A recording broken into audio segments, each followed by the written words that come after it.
cet enseignement biblique sur le sang précieux de Jésus-Christ. Nous allons remettre ce moment entre les mains de Dieu. Amen. Prions le Seigneur.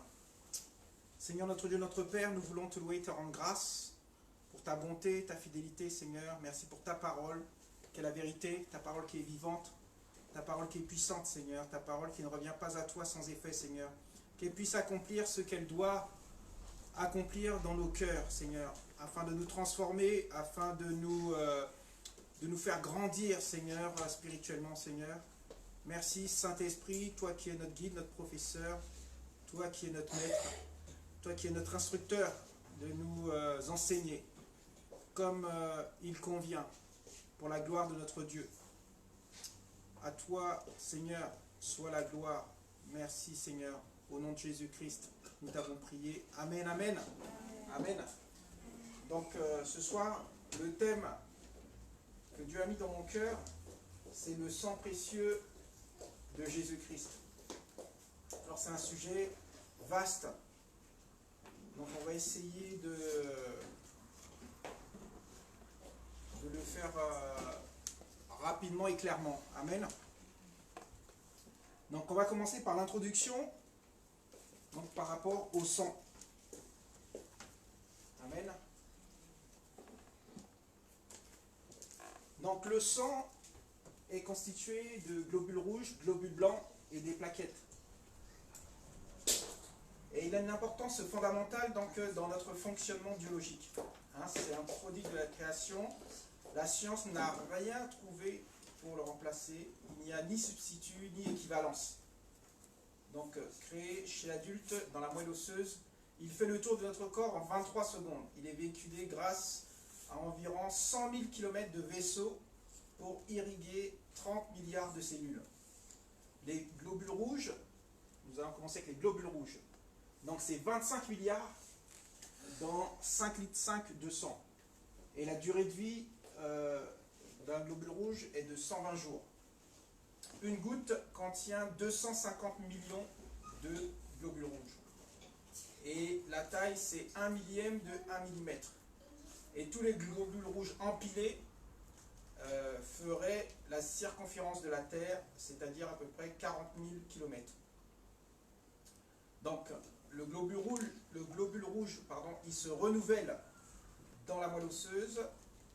Il y a 2,7 millions de globules rouges par seconde. Et son rôle, c'est de transporter l'oxygène et les nutriments vers des tissus, réguler la température de notre corps et transporter les hormones. Amen. Ensuite, il y a les globules blancs. Les globules blancs, ils sont 35 milliards. Et leur rôle, donc, c'est une arme pour la défense de notre corps. Amen. Donc ça, c'est les globules blancs. Ensuite, il y a les plaquettes. Les plaquettes, il y a 1250 milliards. La durée de vie va de 5 à 11 jours. Et leur rôle, c'est de coaguler le sang. Alors, nous allons voir que le sang, c'est révélateur de notre personnalité. Le sang personnalisé devient l'âme. Donc, nous allons considérer des expressions populaires comme qu'on connaît déjà. Hein, par exemple, avoir le sang chaud. Qu'est-ce que ça veut dire avoir le sang chaud? Avoir le sang chaud, ça veut dire être enclin à la colère. Garder son sang-froid. Garder son sang-froid, c'est rester calme. Se faire un sang d'encre, c'est être très inquiet. Quand on dit avoir du jus de navet, c'est manquer de courage. Lorsqu'on dit infuser un sang neuf à un groupe, c'est redonner de l'espoir, de l'élan. Avoir du sang bleu, c'est d'être d'origine noble. Et on dit aussi parfois que Samson ne fait qu'un tour, c'est que on est bouleversé. Donc on peut voir hein, à travers toutes ces expressions qu'on a vues, les personnes qui peuvent se retrouver dans des situations comme ça ont les mêmes cellules dans leur sang.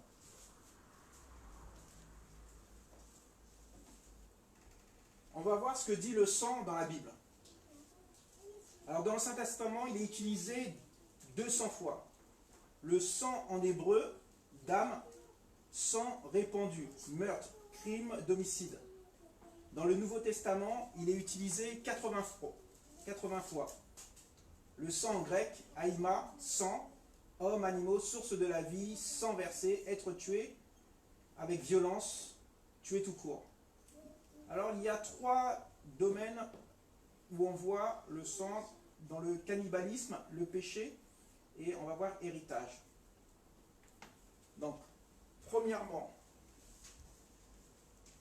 dans le livre de Deutéronome, chapitre 12, verset 23, première partie, la Bible dit ainsi: seulement, veille bien à ne pas manger le sang, car le sang c'est la vie.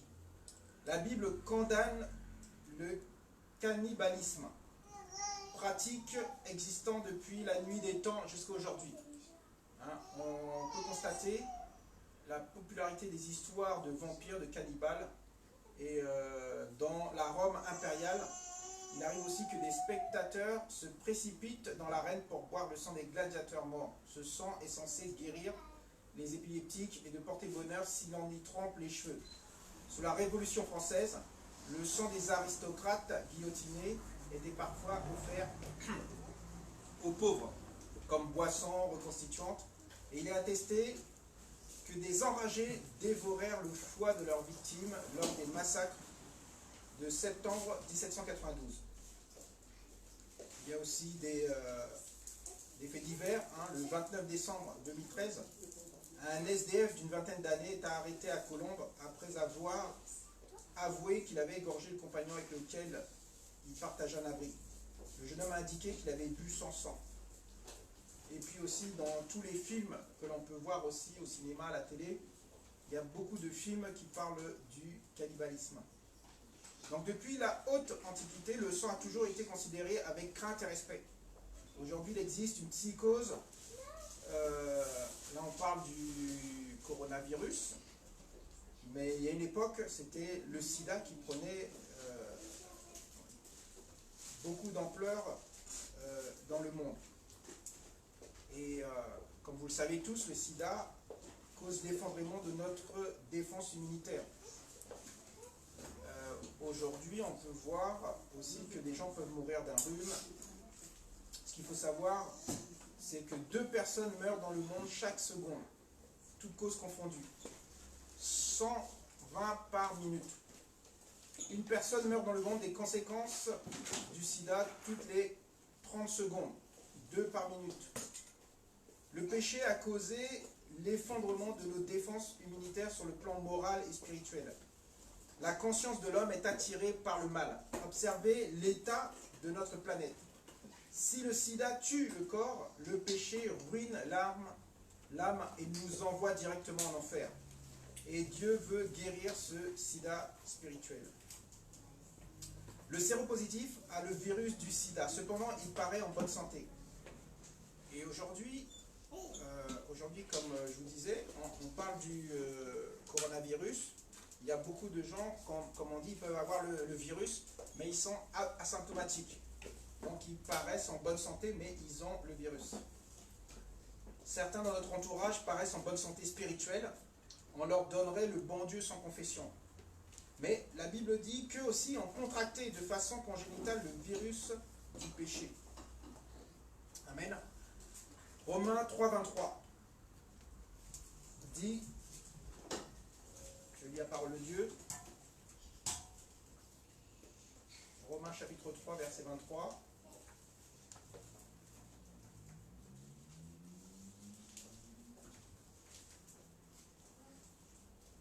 Car tous ont péché et sont privés de la gloire de Dieu. D'autres atteints du sida sont sur un lit de mort. De même, certains pratiquent des péchés qui éclatent au grand jour. L'homme atteint du péché va droit en enfer. Romains 6, 23. le salaire du péché, c'est la mort, mais le don gratuit de Dieu, c'est la vie éternelle en Jésus-Christ, notre Seigneur. Amen.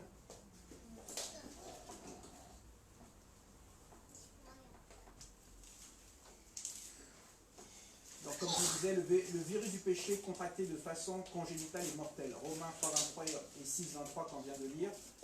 Et donc, tout homme hérite du sang d'Ève. Donc là, on va parler de l'héritage.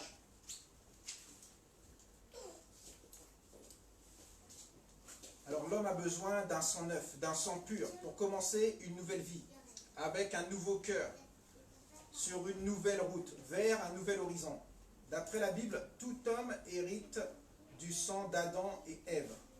Acte 17, au verset 26, la première partie, dit « Et il a fait d'un seul sang toutes les races des hommes, pour habiter sur toute la face de la terre. » Quand Adam et Ève ont péché, c'est-à-dire ont désobéi à la parole de Dieu, en obéissant au diable, leur sang, à l'origine innocent, porte depuis la chute une sentence de mort.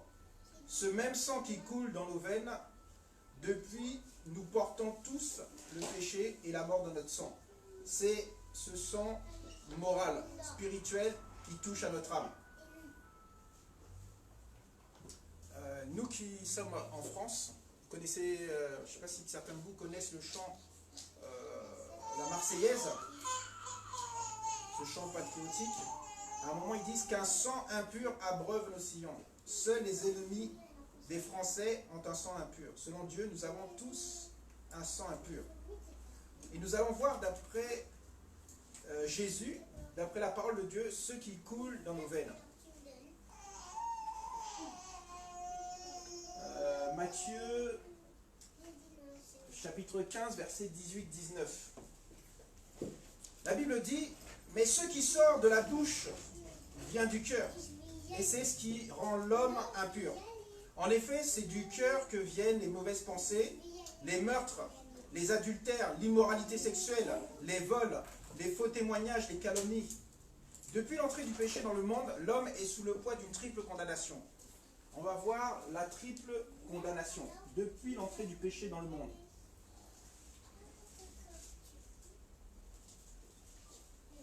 Alors, nous allons voir dans Genèse, chapitre 3, verset 21, un indice du pardon de Dieu. Depuis que le péché est entré dans le monde, l'homme est sous le poids d'une triple condamnation. Je me répète. Comment sortir de cette triple condamnation? Est-ce qu'une petite prière? Est-ce qu'un rituel mystique ou faire de bonnes œuvres va nous permettre de ne pas être condamnés? Donc, un indice du pardon de Dieu apparaît dans une préfiguration du sacrifice sanglant de Jésus-Christ. Genèse, chapitre 3, verset 21, dit ainsi: L'Éternel Dieu fit des habits en peau pour Adam et pour sa femme Ève, et il les leur mit. Il faut comprendre la sainteté de Dieu et la gravité du péché pour comprendre le sacrifice sanglant d'une autre vie. Le sacrifice des animaux, à cette période-là, couvrait le péché, comme les peaux de bêtes sur Adam et Ève. Maintenant, si je veux être sauvé, quelqu'un doit donner sa vie à ma place. Le sacrifice parfait est celui de Jésus-Christ. Amen. La Bible dit dans le livre de Jean, chapitre 1, verset 29, « Le lendemain, il vit Jésus s'approcher de lui et dit, » on parle de l'évangéliste Jean le Baptiste. Il dit, « Voici l'agneau de Dieu qui enlève le péché du monde. » Amen. Jésus-Christ est l'agneau de Dieu qui va enlever le péché dans le monde. Première condamnation, la mort spirituelle. Donc en raison de sa sainteté et de sa justice, Dieu condamne Adam et Ève par une séparation d'avec lui. On peut lire lire ça dans le livre de Genèse, au chapitre 3, versets 22 à 24. L'Éternel Dieu dit, voilà que l'homme est devenu l'un de nous, pour la connaissance du bien et du mal. Maintenant, empêchons-le de tendre la main et de prendre aussi le fruit de l'arbre de vie, d'en manger et de vivre éternellement. Ainsi, l'Éternel Dieu le chassa du jardin d'Éden pour qu'il cultive la terre d'où il avait été tiré. Après avoir chassé Adam, il posta à l'est du jardin d'Éden les chérubins qui agitent une épée flamboyante pour garder le chemin de l'arbre de la vie. Amen. Donc, Adam et Ève est séparés avec Dieu. Donc, c'est la mort spirituelle. En raison de la sainteté de Dieu et de sa justice, Dieu a dû condamner Adam et Ève. Mais dans son amour, il voulait sauver le pécheur. Donc, dans son amour, il voulait les sauver. Donc, il ne leur a pas permis de manger de l'arbre de vie. Et il les a donc sortis du jardin d'Éden. Deuxième condamnation. Donc, première, la mort spirituelle. La deuxième, Satan prend autorité sur Adam et Ève. Le mal existe car l'homme est en guerre avec Dieu. Amen. Jean 8, verset 44. La Bible dit, vous avez pour père le diable, et vous voulez accomplir les désirs de votre père. Il a été meurtrier dès le commencement, et il ne s'est pas tenu dans la vérité parce qu'il n'y a pas de vérité en lui. Lorsqu'il profère le mensonge, il parle de son propre fond, car il est menteur et le père du mensonge. L'homme qui fait la paix avec Dieu peut faire la paix avec son prochain. Et c'est vrai que le mal existe, car l'homme est en guerre avec Dieu. L'homme a permis que le diable prenne autorité sur lui. Donc ça, c'est la deuxième condamnation.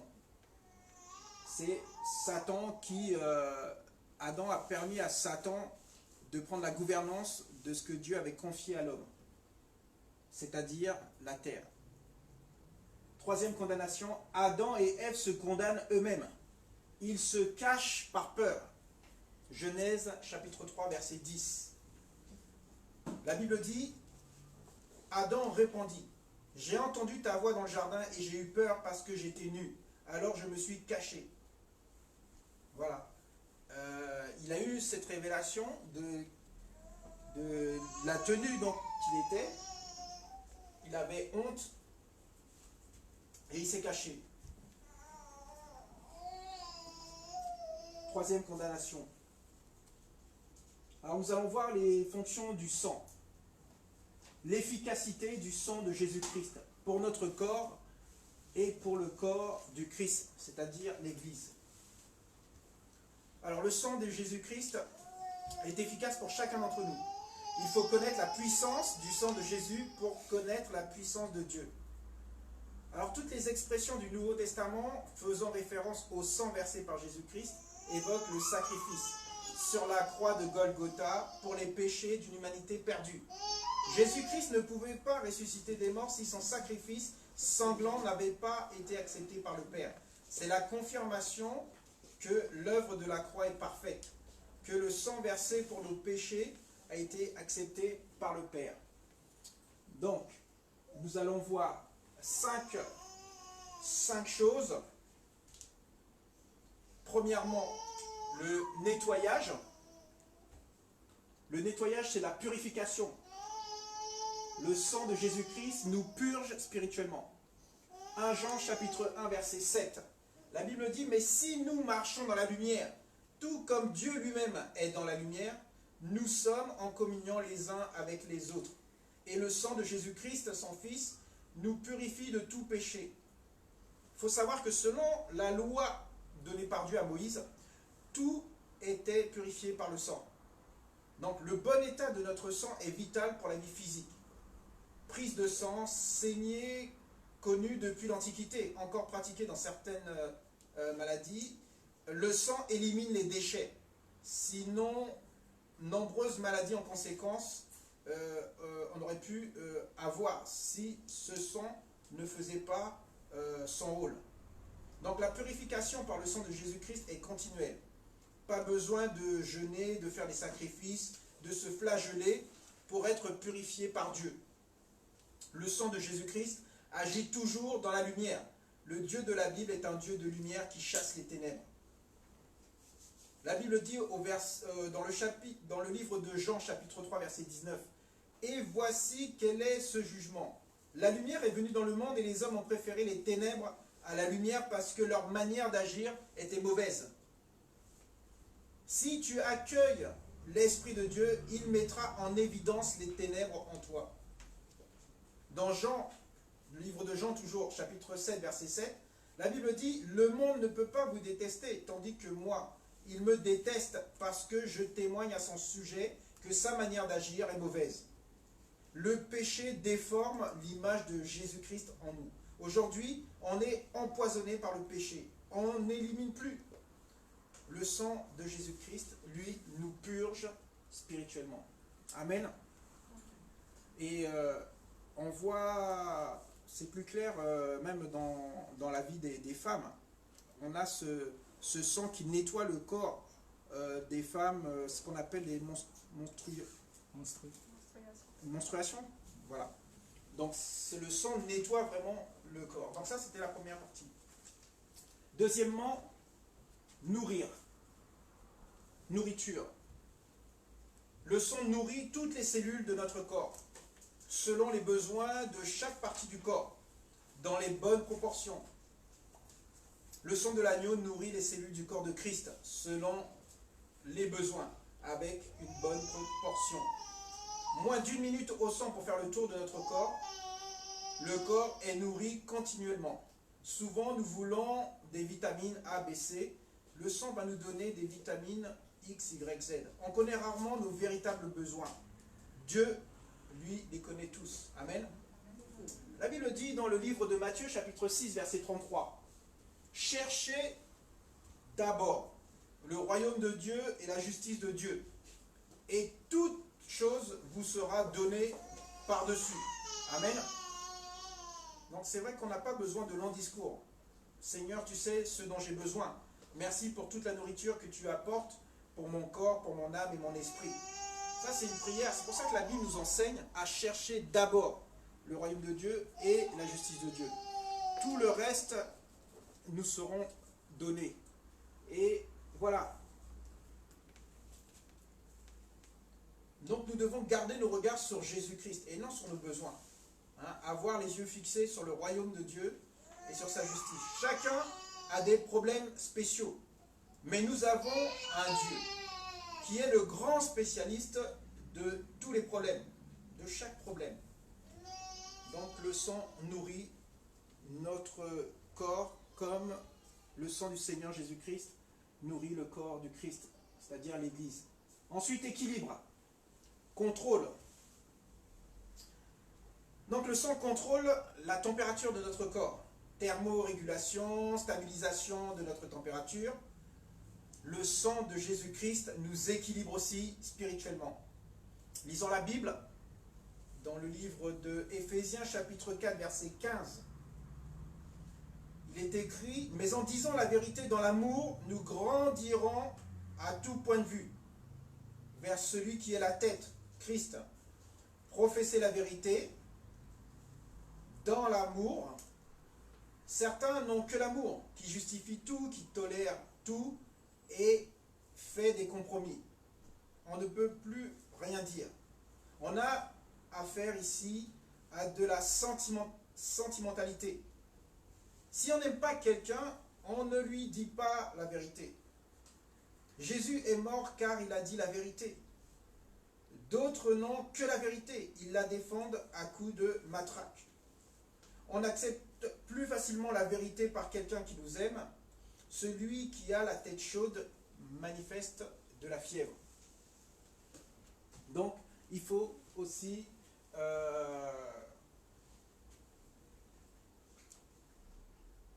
contrôler. Le sang de Christ nous équilibre spirituellement. La Bible nous enseigne à marcher dans l'amour, à marcher aussi dans la vérité. c'est vrai que des fois, certains chrétiens, quand même qui se disent chrétiens, qui ont peur de blesser, c'est pour ça qu'il y a aussi cette expression qui dit il n'y a que la vérité qui blesse. Mais la vérité permet aussi de faire grandir, de nous faire grandir les autres. Amen. Ensuite, nous allons voir la protection. Protection, défense. Le sang de Jésus-Christ repousse le mal et résiste aux assauts du diable. Donc on va voir plusieurs versets. On va commencer par Apocalypse. Hein? Donc, chapitre 12, verset 11. Donc le sang aussi dans notre corps agit contre les microbes. On a vu les globules blancs qui sont là pour notre défense. Donc ils agissent contre les microbes et les virus. Le sang réagit pour nous protéger, pour repousser le mal qui est en nous. Le sang de Jésus-Christ résiste aux assauts du diable.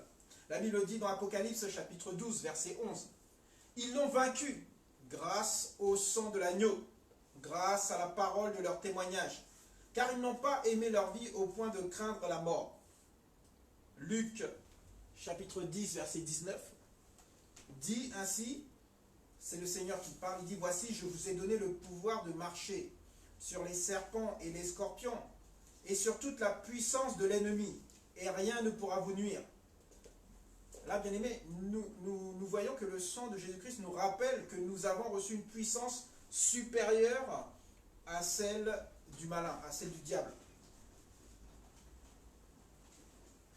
Le prochain verset, 1 Jean chapitre 4, verset 4.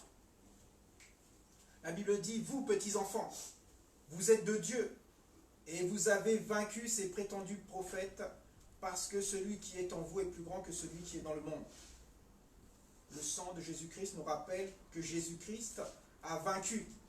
Et en lui, nous vaincrons aussi. Il a vaincu le diable à notre place. En son nom, nous pouvons résister. Hein? Il y a une parole aussi dans la Bible qui dit aussi « Soumettez-vous à Dieu, résistez au diable et il fuira loin de vous. » Amen. Donc, lorsqu'on est conduit par le Saint-Esprit, lorsqu'on est enfant de Dieu, et la Bible nous dit, hein, l'enfant de Dieu est conduit par le Saint-Esprit, le Seigneur nous rappelle ces paroles, que nous devons rester fermes dans la parole pour résister au diable. Hein? De la même façon, rappelez-vous, lorsque Jésus a été tenté dans le désert par le diable, il a résisté avec la parole de Dieu, et la Bible nous dit que le diable est parti. Amen. Donc Jésus a vaincu le diable à notre place, en son nom nous pouvons aussi résister au malin. Le sang de Jésus nous rappelle, ou rappelle au diable sa défaite éternelle à la croix. Amen. Amen, amen, amen. Colossiens chapitre 2, verset 15. La Bible dit, « Il a ainsi dépouillé, par le Jésus-Christ, les dominations et les autorités, et il les a données publiquement en spectacle, en triomphant d'elles par la croix. » Dépouillé, du grec apekduomai, ça veut dire se séparer de ce qui est sur soi, désarmé. Amen. Jésus a dépouillé les dominations et les autorités du malin. Et il les a ridiculisés publiquement. Amen. Donc, on n'a pas de crainte à avoir. Il faut connaître la parole. Mon peuple périt parce qu'il lui manque la connaissance. Lorsque tu connais la parole de Dieu, tu as tous ces versets-là qui remontent en toi. Et dans certaines épreuves, certains conflits, certaines situations compliquées, difficiles, tu t'attaches, tu t'accroches à cette parole pour t'en sortir. Ensuite, l'union.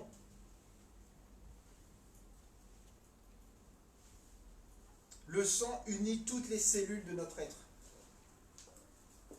Le sang de Jésus-Christ apporte l'harmonie, la paix au milieu du peuple, au milieu de nous. Les œuvres de la chair ne tiennent pas quand nous comprenons ce que le sang de Jésus-Christ signifie. Vous connaissez les œuvres de la chair. Dans le livre de Jean, chapitre 13, verset 35. Jean, chapitre 13, verset 35. La Bible dit, c'est à cela que tous reconnaîtront que vous êtes mes disciples, si vous avez de l'amour les uns pour les autres. Il y a des aspects de l'amour que nous allons voir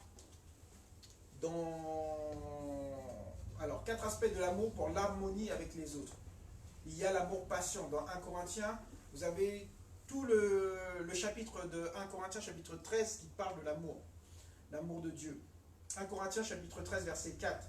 L'amour est patiente. Verset 6. L'amour dit la vérité. L'amour pardonne. On ne revient plus sur ce qui a été pardonné. Des fois, nous voyons même que des gens, des frères et sœurs en Christ, qui disent oui, j'ai pardonné, mais qui ressortent cette histoire-là quand il y a un nouveau conflit. C'est pas pardonné. Quand on pardonne, on ne revient plus dessus, on oublie. Matthieu chapitre 6, verset 12 dit « Pardonne-nous ». Quand tu fais ta prière du Notre Père, tu dis « Pardonne-nous les offenses, comme nous aussi nous pardonnons à ceux qui nous ont offensés ». Donc, il faut apprendre aussi à pardonner aux autres. L'amour respecte, honore l'autre. Romains 12, 10 dit « Par amour fraternel, soyez pleins d'affection les uns pour les autres et rivalisez d'estime réciproque. » Amen. Donc, voilà le sang de Jésus-Christ qui unit les cellules du corps de Christ. Chaque membre, on va dire. On va voir les sacrifices. Les sacrifices de Jésus, le sacrifice de Jésus-Christ à la croix. 10 perfusions spirituelles. Alors, il y a la délivrance, il y a l'offrande, il y a le pardon, la purification, la justification. Une autre fois, la délivrance, la révélation, libre accès, sanctification, réconciliation. Donc, nous allons voir ces 10 perfusions spirituelles. Premièrement, la délivrance. Le sang de Jésus-Christ nous délivre. Nous délivre de quoi? Il nous délivre du péché originel. 1 Pierre 1, versets 18 et 19. La Bible dit, vous le savez en effet, ce n'est pas par des choses corruptibles comme l'argent ou l'or que vous avez été rachetés de la manière de vivre dépourvue de sens que vous avez transmise vos ancêtres, mais par le sang précieux de Christ qui s'est sacrifié comme un agneau sans défaut et sans tache. Racheté. Du grec lutrosis, libéré à la réception d'une rançon, délivré des maux de toutes sortes, externes et internes. Précieux, du grec timios, d'un grand prix, honoré, estimé. Donc il nous a délivré, le sang de Christ nous a délivré du péché originel. Il nous a délivré du pouvoir de Satan. Colossiens 1, chapitre 1, versets 13 et 14. La Bible dit, il nous a délivrés de la puissance des ténèbres et nous a transportés dans le royaume de son Fils bien-aimé, en qui nous sommes rachetés, pardonnés de nos péchés. Amen. Le sang de Christ nous libère du pouvoir de Satan. Les forces ennemies ont été vaincues par le sang de Jésus-Christ. Satan et toutes ses forces du mal sont vaincues. Elles n'ont plus de pouvoir sur nous. Son arme la plus puissante est notre ignorance. Et c'est pour ça que je me rappelle encore ce verset, Osée, chapitre 4, verset 16, si je ne me trompe pas. Non, 4, verset 6, merci. Qui dit, mon peuple périt parce qu'il lui manque la connaissance. Ça veut dire qu'il passe à côté de beaucoup de choses parce qu'il ne sait pas qui il est en Christ, ce que Christ a fait pour lui. Donc c'est pour ça que le Seigneur nous encourage, la Bible nous enseigne à connaître, avoir une relation avec Dieu, avec le Saint-Esprit, connaître la parole de Dieu pour être fort et ferme dans notre foi, pour ne pas se laisser le malin nous balader comme des pantins, vous comprenez? Donc son arme au malin, c'est notre ignorance. Lui, il va nous manipuler. Satan nous traite comme des esclaves. Dieu nous traite comme libres. Attention à ne pas se fier à ce que l'on sent. Hein? Parce qu'il y en a beaucoup qui sont guidés par les sensations, les sentiments. Ça, il faut faire attention. D'accord? Quand nous commençons à voir les choses comme Dieu le voit, le diable lâche prise. Jésus a payé de sa vie en versant son sang. Il nous a délivrés des pouvoirs démoniaques qui nous maintenaient captifs. Amen. Donc ça, c'est la délivrance que le sang de Jésus-Christ nous a donné. Maintenant, parlons de ce que son sang nous offre.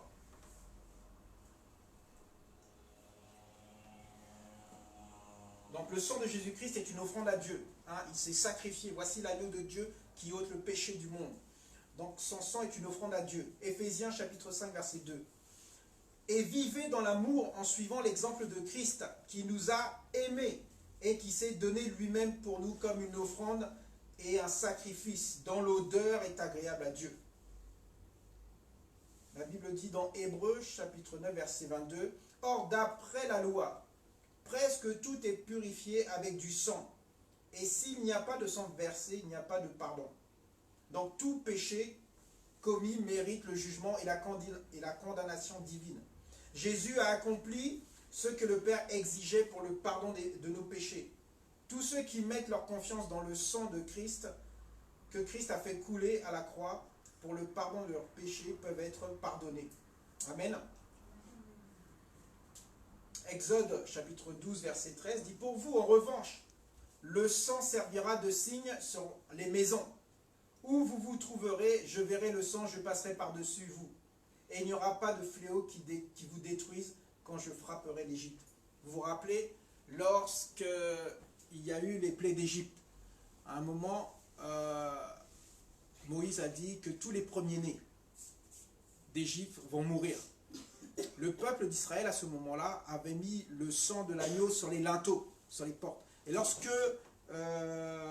l'esprit de mort traversait le pays, et lorsqu'ils voyaient le sang, tous ceux qui étaient dedans, les premiers-nés qui étaient dans cette maison-là, ne subissaient pas cette condamnation. Donc le sang, là on voit que le sang protégeait. Amen. Vous arrivez à suivre, parce que je ne sais pas si je vais pas un peu trop vite, parce que le sujet est tellement énorme qu'on va rester... mais notez les références. Après, vous pourrez, je vous donnerai l'endroit où vous pourrez reprendre ça sur Internet. Tout le monde a accès, vous pourrez la voir. Donc ça, on avait parlé de l'offrande du sang de Christ offert à Dieu. Le pardon. Éphésiens chapitre 1. Le sang de Jésus-Christ nous assure d'être pardonnés. Éphésiens chapitre 1 verset 7. En lui nous avons la rédemption par son sang, la rémission des péchés, selon la richesse de sa grâce. Oui, bien-aimé, le sang de Jésus-Christ nous pardonne de nos péchés. Pardonner, du grec aphiemi, envoyer au loin. Ne tenir aucun compte d'eux. Remettre une dette. Le Seigneur Jésus a effacé l'ardoise infinie de notre dette envers le Père. Effacé. Et vous savez, lorsque la Bible dit, donc nous avons eu la rédemption par le sang, la rémission des péchés sur la richesse de sa grâce. Mais nous allons voir aussi sur le suivant, donc là, le pardon, donc on a été pardonné, purifié, 1 Jean chapitre 1 verset 9, même 1 Jean chapitre 1 verset 7, le sang de Jésus-Christ nous purifie continuellement de tout péché. Hein? La Bible dit, mais si nous marchons dans la lumière, comme il est lui-même dans la lumière, nous sommes mutuellement en communion. Et le sang de Jésus-Christ, son Fils, nous purifie de tout péché. Donc seul le sang de Jésus-Christ nous permet de satisfaire à la seule condition pour accéder au ciel. le sang de Jésus-Christ nous purifie quand nous marchons dans la lumière. Comment rester dans la lumière? Confesser ses péchés à Dieu. Parce que nous savons que nous ne sommes pas parfaits. Nous sommes ici dans le monde, dans un corps de chair qui, comme on a lu tout à l'heure, c'est un corps qu'on a hérité d'Adam et Ève. Donc un corps qui n'est pas sauvé, qu'on doit toujours résister contre cette chair, contre ce corps qui veut faire les choses du monde et non les choses de Dieu. Donc la Bible dit comment rester dans la lumière. Ça veut dire que lorsque nous faisons des erreurs, nous péchons. La Bible dit au verset 9 dans 1 Jean chapitre 1, « Si nous confessons nos péchés à Dieu, il est fidèle et juste pour nous les pardonner et pour nous purifier de toute iniquité. » Donc là où le sang de Jésus-Christ purifie, l'Esprit de Dieu vient. Amen. Donc des fois, il y a beaucoup de chrétiens, ils tombent. Et ils ont tellement honte que le diable appuie là-dessus. Ouais, tu vois, tu as péché et tout, Dieu ne te pardonnera pas. Ça, c'est un mensonge. Si, avec sincérité de cœur, tu viens au pied du trône de la grâce de Dieu, tu demandes pardon et tu reconnais vraiment que tu as péché et que tu ne vas plus recommencer, Dieu va te pardonner et il va oublier. Et toi aussi, tu dois oublier ça. Tu ne dois pas te rappeler tout le temps de ce péché-là. Dieu a oublié. Pourquoi toi, tu dois te rappeler? Même le malin, tu vois, il va appuyer dessus, il va dire, oui, tu vois ce que tu as fait la dernière fois, ce que tu as fait la dernière fois. Ça, il faut chasser ces pensées-là, ça ne vient pas de Dieu. La Bible dit que si tu confesses, Dieu a effacé, Dieu a oublié. Donc, beaucoup de chrétiens, ils restent captifs de ce mensonge-là. Oui, j'ai péché, Dieu ne pourra plus me pardonner, c'est terminé. C'est faux. Si tu viens à Dieu avec un cœur sincère, Dieu va te pardonner et il va te purifier. Amen. Beaucoup de chrétiens restent captifs dans ce mensonge du diable. Oui, ça y est, c'est fini, j'ai péché, Dieu ne va pas me pardonner. Dieu pardonne. Justifié. Le sang de Jésus-Christ nous justifie. Romains chapitre 5, verset 9. La Bible dit, puisque nous sommes maintenant considérés comme justes, grâce au sang de Jésus-Christ, nous serons à bien plus forte raison sauvés par lui de la colère de Dieu. La justification, c'est une position que Dieu nous donne. La sanctification est un processus. Justifié, du grec dikaio, rendre juste, être déclaré juste. C'est déclarer que quelqu'un a son casier judiciaire vierge, lavé par le sang de Jésus-Christ. Comme je vous disais, les péchés sont effacés lorsqu'on confesse les péchés. Mais là, en plus, le sang de Christ nous rend justes. Donc, comme je vous disais tout à l'heure, nous ne sommes pas parfaits, mais nous sommes parfaitement justes en Christ. Amen. Donc, toutes ces choses-là, c'est important pour nous chrétiens de le savoir, de le connaître. Les assauts du diable, maintenant, nous avons de quoi lui répondre. Ensuite, je reviens sur délivrer. En fait, le sang de Jésus, tout à l'heure, je disais, nous délivre. Mais il nous délivre aussi d'une mauvaise conscience. J'appuie sur le fait d'une mauvaise conscience. La Bible dit dans Hébreux, chapitre 9, verset 14, « Si tel est le cas, le sang de Christ qui s'est offert lui-même à Dieu par l'Esprit éternel comme une victime sans défaut, purifiera d'autant plus votre conscience des œuvres mortes, afin que vous serviez le Dieu vivant. » Les œuvres mortes. C'est ce que l'homme fait pour essayer de se purifier lui-même. Notre foi doit être dans l'œuvre parfaite de Jésus-Christ, pas dans nos œuvres. Amen. Si tu crois que Jésus-Christ a fait, tu as la paix avec Dieu. Ta conscience est dégagée. Romains chapitre 5 verset 1 dit, « Ainsi donc, déclarés justes sur la base de la foi, nous avons la paix avec Dieu par l'intermédiaire de notre Seigneur Jésus-Christ. » Amen. Donc, je reviens sur ce que je disais tout à l'heure, par rapport à au fait de rester captif lorsqu'on tombe dans le péché, on fait une erreur, et que le diable essaye de nous pointer du doigt, oui, mais tu vois ce que tu as fait, Dieu ne va pas te pardonner. il essaye de nous donner une mauvaise confiance, une mauvaise conscience. Mais on a les versets qui disent que voilà, le sang de Jésus nous délivre même d'une mauvaise conscience. Amen. Donc ça, c'est des prières que l'on peut faire appuyer de la parole de Dieu lorsqu'on a cette mauvaise conscience-là qui vient. Lorsqu'on a cette condamnation qui vient.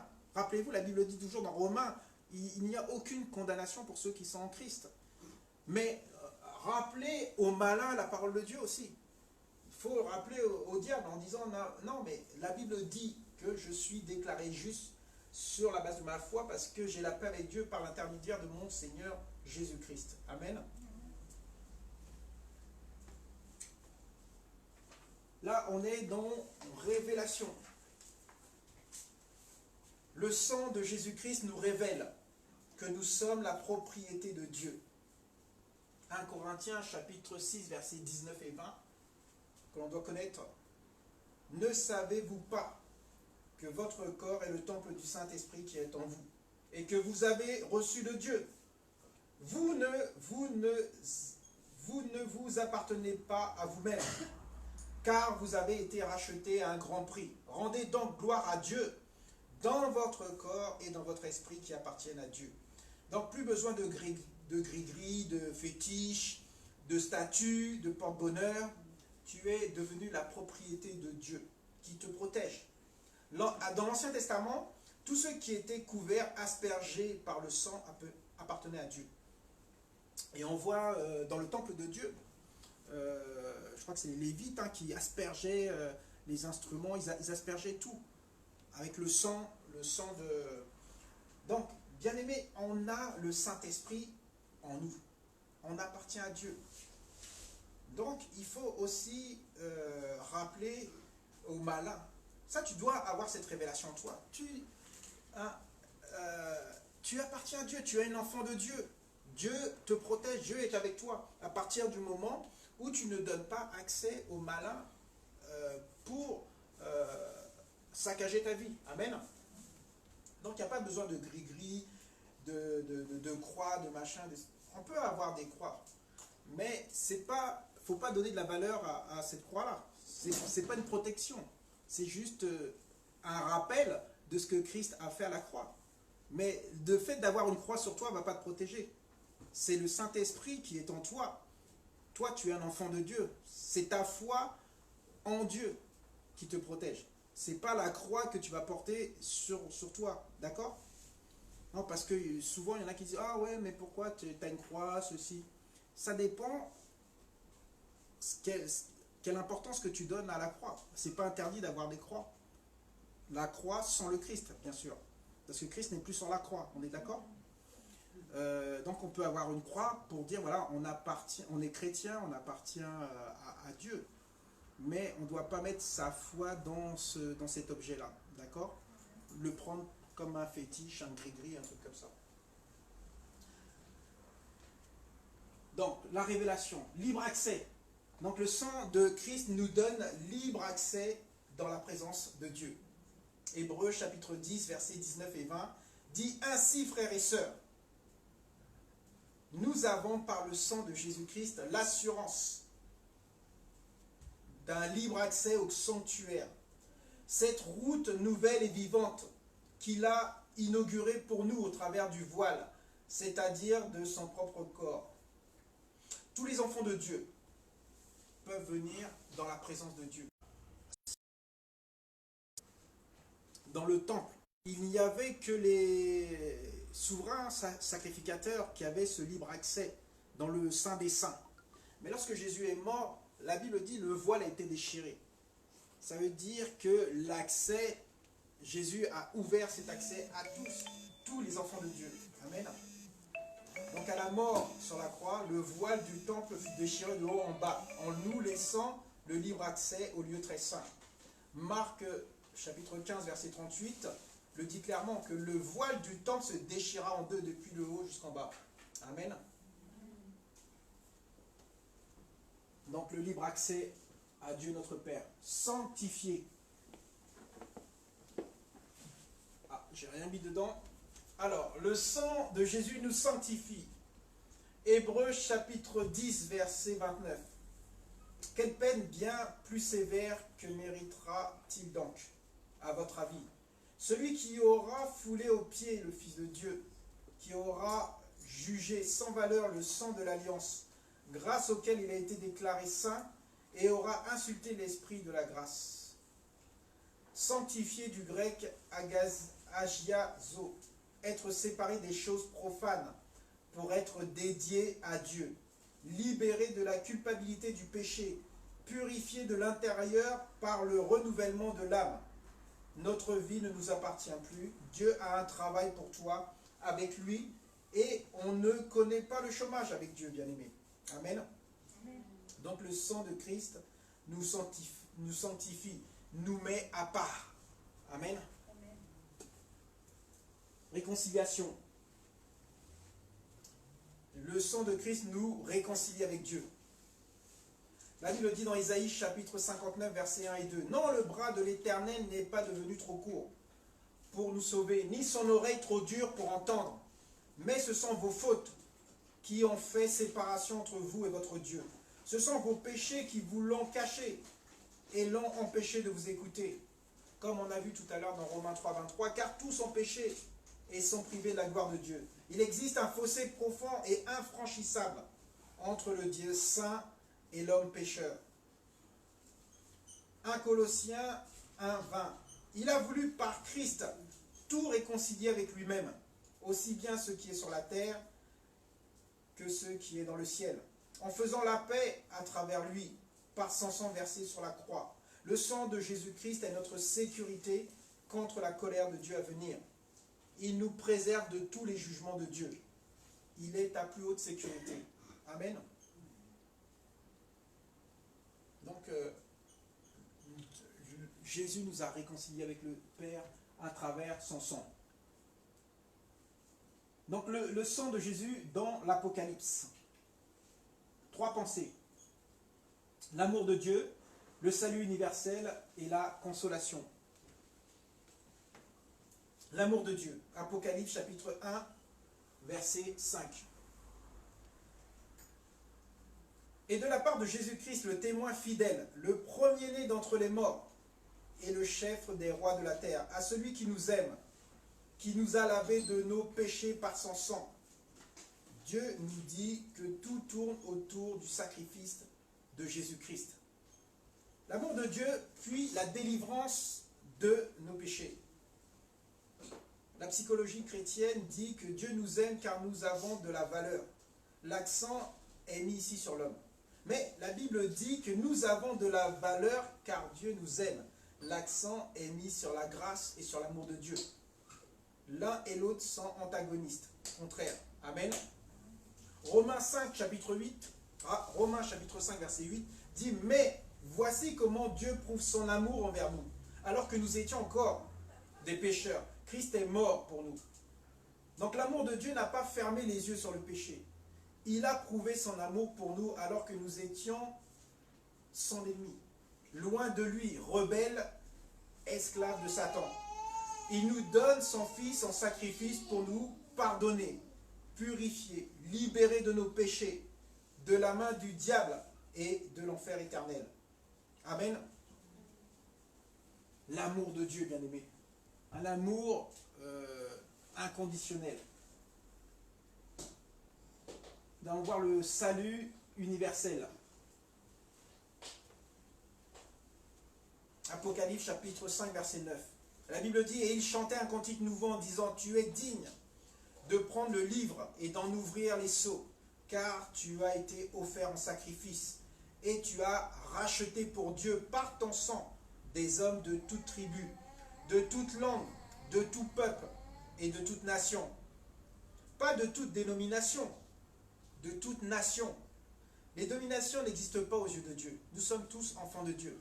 Il n'y a pas « moi je suis de l'église Intel », nous sommes tous enfants de Dieu. Le salut proposé par Dieu est universel. Amen. Il n'y a pas de favoritisme. Amen. Ensuite, une consolation. Apocalypse chapitre 7, verset 14 dit « Je lui répondis, mon Seigneur, tu le sais. Alors il me dit, Ce sont ceux qui viennent de la grande tribulation. Ils ont lavé leurs robes et ils l'ont blanchi dans le sang de l'agneau. Message de consolation pour ceux qui se convertissent pendant la grande tribulation, au prix de grandes souffrances. Vous savez ce que c'est la grande tribulation? Ça veut dire que nous, les enfants de Dieu qui sommes ici, nous n'allons pas passer par la grande tribulation. Lorsque Jésus reviendra, chercher son église, nous, enfants de Dieu, nous partirons avec lui. Ensuite, il va y avoir la grande tribulation, où il va y avoir... ça va être terrible.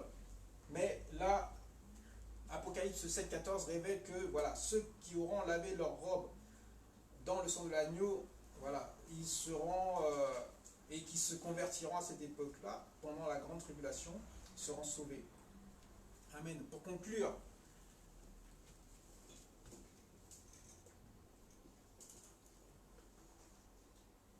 j'ai été...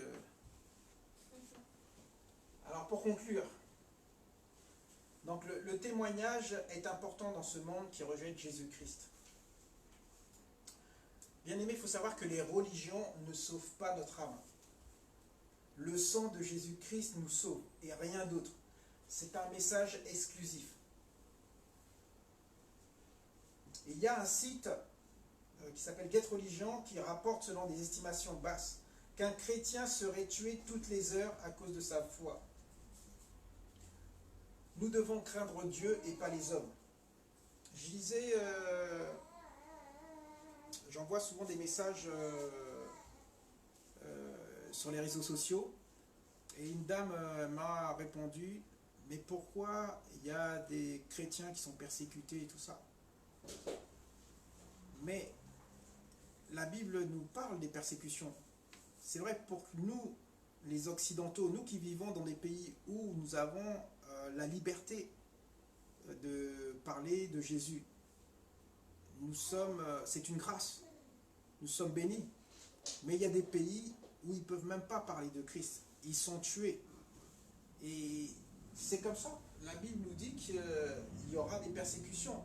Donc ça dépend de l'endroit où tu vis. Ou selon le régime, j'allais dire,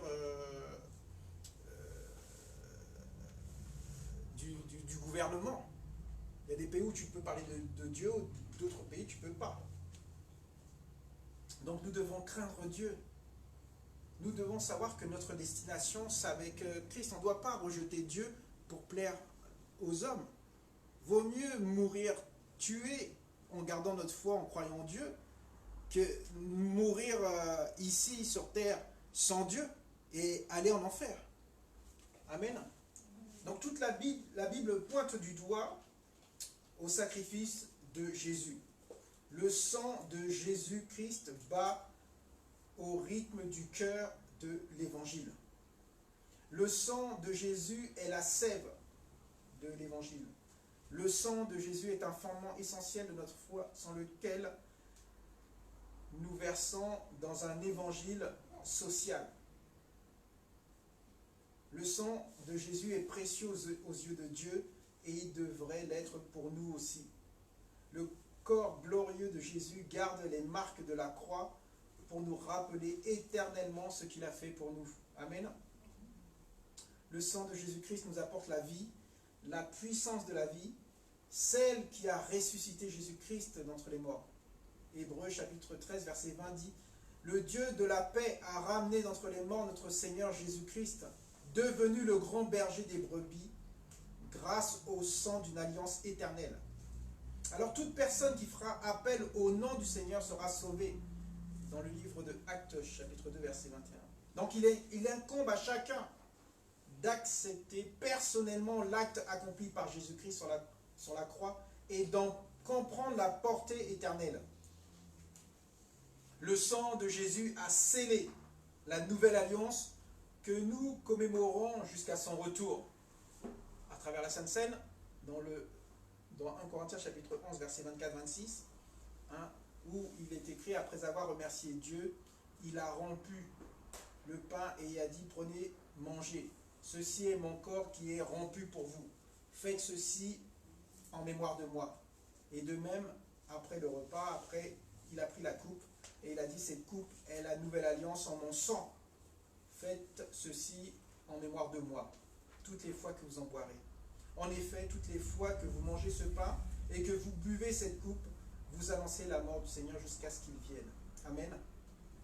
Amen, amen. Voilà, toute la Bible pointe le sacrifice de Jésus. Le sang de Jésus a scellé la nouvelle alliance. On doit se rappeler, bien-aimés, se repasser dans notre cœur, avoir cette conviction. Hein, la foi, c'est d'une ferme assurance des choses qu'on ne voit pas. Hein, c'est une certitude. On doit être convaincu du sang que Jésus a versé pour nous. Et ce sang, il y a beaucoup de choses, comme on a pu le voir ce soir. Et c'est à nous de nous repasser ça dans notre cœur pour que le Saint-Esprit nous rappelle. Hein, nous rappelle les versets, nous rappelle la parole de Dieu lorsqu'on sera confronté au malin, qui nous dira ceci, un tel. On lui rappellera comme l'a fait Jésus lors de la tentation dans le désert avec la parole de Dieu. Amen. Donc que Dieu vous bénisse. Et si vous avez des questions sur les réseaux sociaux, n'hésitez pas à nous mettre les questions sur le live et on répondra en retour. Soyez bénis et je vous dis à bientôt. Bien-aimés, vous qui êtes dans la salle, si vous avez des questions, vous pouvez maintenant les donner. Bonne soirée à tous. Amen, amen.